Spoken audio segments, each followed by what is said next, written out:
Sabemos que você não precisa se preocupar com os perigos que uma cadeia pode reservar. Assim é o que esperamos, né? Mas o grande problema é que talvez um dia esses detentos sejam soltos novamente. E aí, isso pode se tornar um grande problema. Até porque esses detentos que vamos te mostrar hoje não estão para brincadeiras, hein? São mais que companheiros de cela. São verdadeiros pesadelos vivos. Já deixem seu like, se inscrevam e ativem as notificações. Vamos lá! Edmund Kemper. Imagina dividir a cela da prisão com um homem que matou a sua própria mãe? Aposto que dormir tranquilo não seria uma opção. É isso que os companheiros de Edmund Kemper tinham que passar. Além da mãe, ele matou os avós aos 15 anos e esquartejou 6 mulheres. Ele também realizava necrofilia. Cremos que já lhe convencemos o suficiente que ele não é alguém que você desejaria dividir uma cela, né? Mesmo pedindo pena de morte, ele foi condenado à prisão perpétua. Ou seja, além de ser um companheiro nada agradável, ele não sairia tão cedo de lá. Joaquim Crowe.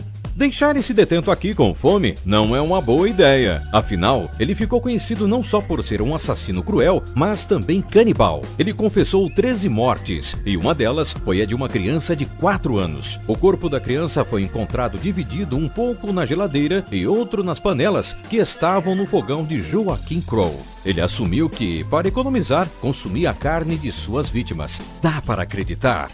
Pedrinho Matador. Pedrinho matou pela primeira vez aos 14 anos e hoje é acusado de 18 crimes, mas, segundo ele, o total de vítimas são de 100 pessoas, incluindo o próprio pai. Já na sua primeira prisão, Pedrinho foi colocado em um camburão com outro preso, ambos algemados. Ao chegar no destino, apenas Pedrinho estava vivo. Ele confessou o crime e alegou que fez isso porque o companheiro era estuprador e merecia morrer. E continuou matando na prisão. Um por não ir com a cara, outro porque ele roncava demais e outros 3 porque armaram uma emboscada para ele. Pedrinho era definitivamente um terror para os companheiros de prisão. Ted Bundy. Tudo bem que colecionar coisas estranhas pode acontecer. O problema é quando passa de estranho e vira bizarrice. Ted Bundy colecionava a cabeça de suas vítimas. Isso mesmo. Responsável por mais de 30 mortes e vários estupros, o cara era tão frio que recusou 5 advogados para ele mesmo defender o seu caso. Ele foi preso e depois condenado à cadeira elétrica para a alegria dos outros criminosos que teriam que dividir o mesmo local que esse maluco. Luiz Garavito.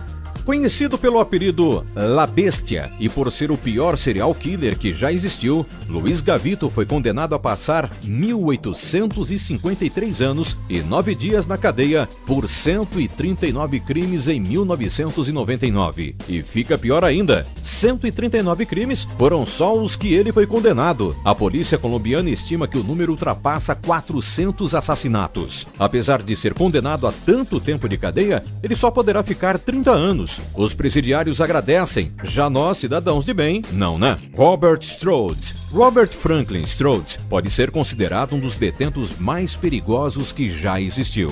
Sua trajetória em presídios começou em 1911 por assassinar brutalmente um barman que não havia pago pelos serviços de uma de suas prostitutas. E isso foi só o começo. Na prisão em Washington, ele aterrorizava, agredia e matava os demais detentos, seja pela comida que estava ruim ou por algum desentendimento. No ano de 1916, já em outro presídio, Robert golpeou um policial até a morte na frente de outros 1.100 detentos e após foi condenado à pena de morte. Depois de sua mãe recorrer sobre a pena, ele foi condenado a perpétua em regime de solitária total. Sozinho, ele se apaixona por canários. Em um certo dia, ao encontrar uma ave morta no presídio, passou a se dedicar em estudá-los, dentro do presídio mesmo.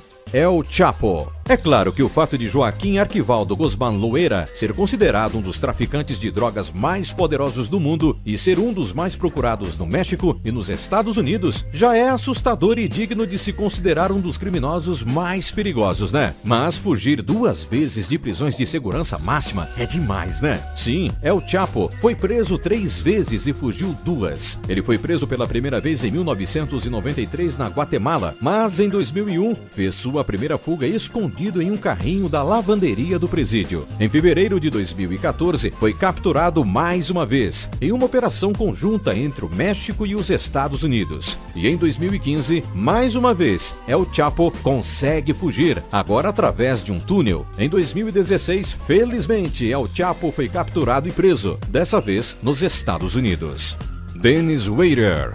Ser conhecido pela sigla BTK, que significa Body Turtle Kill, ou seja, amarrar, torturar e matar, também não é um atributo para se escolher um bom companheiro de cela, não é mesmo? Por isso, dividir o mesmo espaço que esse homem era um terror para os detentos. O homem é o autor de mais de 10 mortes brutais nos Estados Unidos. Ele estrangulava as vítimas até elas perderem a consciência. Depois, deixava elas acordarem só para estrangular elas novamente. Ele ainda escrevia cartas para a polícia, dando detalhes das mortes. É muita ousadia, né? Clarence Anglin, John Anglin e Frank Morris. Já falamos que o El Chapo conseguiu fugir 2 vezes de cadeias de segurança máxima, mas estes 3 aqui se superaram. Eles fugiram da Alcatraz, a lendária cadeia mais protegida dos Estados Unidos, fechada em 1963. Conseguiram escapar martelando o concreto que já estava danificado pela umidade do mar, uma colher, uma moeda de 10 centavos e uma broca improvisada a partir de um aspirador roubado. Depois, fizeram uma balsa com capas de chuva para fugir da ilha. Eles são procurados até hoje e ainda existem rumores que vieram aqui no Brasil. É inacreditável mesmo.